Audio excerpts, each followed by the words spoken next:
உங்களுக்கும் உங்கள் வீட்டு குழந்தைங்களுக்கும் வறட்டிருமல் அதிகமாக இருக்கா? எவ்வளோதான் மருந்து எடுத்தாலும் சரியாகாமல் இருக்கா? அதுக்கான சொல்யூஷனை நான் உங்களுக்கு சொல்கிறேன். நான் doctor Angel, Santhosh Ayurveda hospital பேசுகிறேன். நம்ம வறட்டிருமலை சாதாரணமான கோல்டுன்னு நினைக்கிறோம். அது அப்படி கிடையாதுங்க. அது அலர்ஜியோட ஆரம்ப ஸ்டேஜ் தாங்க. இந்த வறட்டிருமல் ஏன் வருதுன்னு பார்த்தீங்கன்னா, ஃபஸ்ட்டு அலர்ஜி பார்த்தீங்கன்னா மூக்குக்கு பின்னாடி கஃபம் பின்னால் தொண்டைக்கு வர்றதுனால பார்த்தீங்கன்னா தொண்டை இரிட்டேட் ஆகி ட்ரை காஃப் வரும். ரெண்டாவது அலர்ஜி பார்த்தீங்கன்னா நேரடியாக தொண்டையில் ஏர்வேல இன்ஃப்ளமேஷன் உண்டாக்குறதுனால இரிட்டேட் ஆகி ரிப்பீட்டடாக காஃப் வருதுங்க. அந்த அலர்ஜி பார்த்தீங்கன்னா லங்ஸ் வர போகிறதுனால வீசிங், சுவாசம் பிடிக்கிற மாதிரி இருக்கிறது, செஸ்ட் டைட்டாக இருக்கிற மாதிரி, இது ஆஸ்மாவோட சிம்டம்ஸ் எல்லாம் காமிக்குங்க.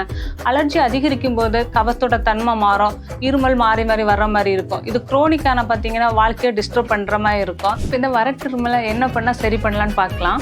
அலர்ஜியில் எக்ஸ்போஸ் ஆகிறத குறைச்சிக்கணும். அதே மாதிரி டஸ்ட்டு, ஸ்மோக்கு, சாஃப்ட் டாய் டச் பண்ணுறத, அதே மாதிரி டச் பண்ணுறதுனால டிகர் அதிகமாகலாம்.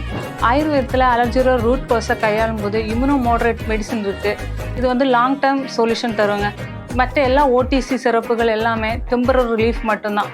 வீட்டிலே செய்யக்கூடிய ஹோம் ரெமெடி பார்த்துக்கலாங்க. தூதுவளை 1 கையளவு, துளசி, வெத்திலை 2, பெப்பர் பவுடரு 2 பிஞ்சு, இதை கொதிக்க வச்சு வடிகட்டி 10 ml மார்னிங் நைட்டு எடுத்துக்கிறதுனால கன்ஜெக்ஷன் குறைஞ்சு சாஃப்ட் ஆகுங்க. த்ரோட் இரிட்டேஷன் குறையும். அலர்ஜி இருமல் ரிப்பீட்டாக வருதுன்னா இக்னோர் பண்ணாதீங்க. ரூட் காஸை கண்ட்ரோல் பண்ணாதான் பெர்மனன்ட் ரிலீஃப் கிடைக்கும். இந்த வீடியோ உங்களுக்கு யூஸ்ஃபுல்லாக இருந்துச்சுன்னா உங்கள் ஃப்ரெண்ட்ஸ் அண்ட் ஃபேமிலிக்கு ஷேர் பண்ணுங்கள். இந்த அலர்ஜிக்கான ஹோம் ரெமெடி பற்றி உங்களுக்கு தெரிஞ்சுக்கணுன்னா அலர்ஜின்னு கமெண்ட் பண்ணுங்கள். நாங்கள் உங்களுக்கு DM பண்ணுறோம்.